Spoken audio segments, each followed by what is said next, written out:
भक्ति अगर है तो भगवान वहां पहुंच जाते हैं। तो जब भक्ति आ गई तो भाई भगवान क्यों नहीं आएंगे। आपने सदना कसाई की कथा सुनी होगी।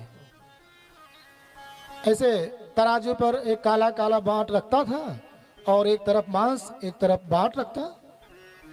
वो बांट उसको ऐसा मिल गया था कि चाहे एक पाव तोलना हो, आधा किलो तोलना हो, 1 किलो, अलग अलग बांट नहीं रखना पड़ता था। वही बांट जितनी आवश्यकता मन में संकल्प उस सदना के होता था ना, वो बांट उतना ही बन जाता था। ग्राहक ने कहा इतना दे दो, वो बांट ने सुन लिया मानो, और उतना ही वजन हो जाता था। एक पंडित जी इधर जा रहे थे, देखा है तो शालिग्राम भगवान जैसे लग रहे हैं। गया, बोला भैया ये बांट मुझे दे दो, मुझे शालिग्राम भगवान है, इसके बदले में मैं तुम्हें सब बांट दे दूंगा, पैसा दे दूंगा।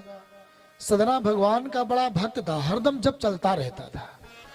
जैसे उसने सुना कि ये तो भगवान है, बड़ी पीड़ा हुई कि मैं भगवान से मांस तोल रहा हूं, रोने लगा। हे महाराज पंडित जी आप जल्दी ले जाओ इसको, हम सेवा इसकी नहीं कर पाए इनकी कभी। अब पंडित जी लेकर चले आए, जैसे रात में रखा उनको नहला धुला करके अपना सोए। सपना आया, भगवान ने कहा महाराज मुझे वहीं पहुंचा दो, नहीं तो तुम्हें मैं बहुत पीड़ित करूंगा। प्रातः काल उठे, विश्वास नहीं पड़ा, दिन भर चिंता लगी रही पंडित जी को कि ऐसा कैसे हो सकता है। दूसरे दिन फिर वही सपना, भगवान ने फटकार करके कहा मूर्ख तुम मुझे वहां से लेकर के चले आए। वो जब ग्राहक से बात करता था तो मुझे लगता था कि मेरी स्तुति कर रहा है।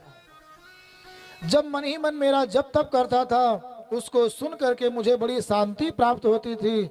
और तुम उतने सुंदर स्थान से मुझे यहाँ लेकर के चले आए, प्रातः काल ही मुझे वहीं छोड़ दो। अब तो बेचारे पंडित जी बड़े घबराए, सुबह सुबह लेकर के गए और उसको पत्थर दे करके बोले भैया आप बड़े भाग्यशाली हैं, धन्य हैं आपके पास भगवान स्वयं रहना चाहते हैं।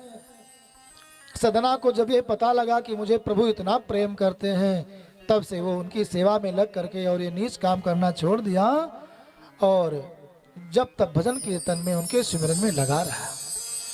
तो भगवान क्यों रहते थे वहां पर, प्रेम के बस में। तो त्वया हूतस्तु आपके द्वारा बुलाए जाने पर याति नीच गृह से पूय, नीच घर में भी भगवान पहुंच जाते हैं।